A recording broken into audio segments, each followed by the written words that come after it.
Let's go to Yale economics professor Robert Shiller. Robert, your concern is that concern, among others, right? That this rate backup could be enough to tip housing, or explain. Well, yeah, obviously interest rates are a major factor. It's the price of time. It's a fundamental factor in our economy, and people watch it. They look at it. A lot of people think the stock market is overpriced. But what's the alternative? If you go into debt, it has been not a very good return either. But that's all changing now, and maybe that's the new narrative. Now, when you say it's the new narrative, a lot of people at the margin, is this going to make enough of a difference to unqualify them for the very home they were qualified for a week ago, 2 weeks ago? Oh, well, that's a...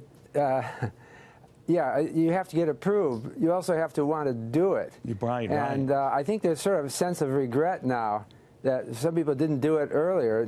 Now it's going to be likely moving into bad territory.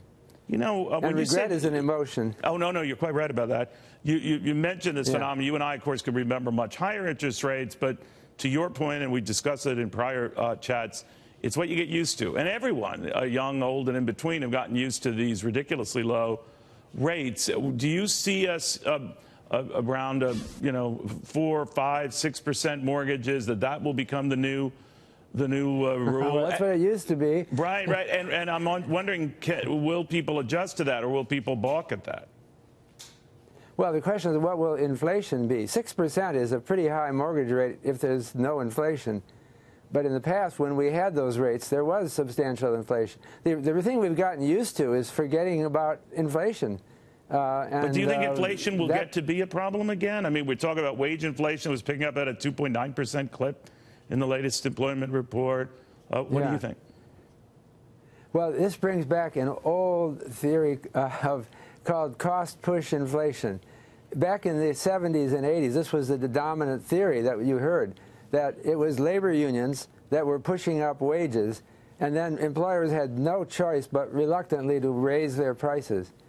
That was a narrative that was very strong then, and it led to hostility to labor unions, which led to the Reagan Revolution and a whole bunch of events.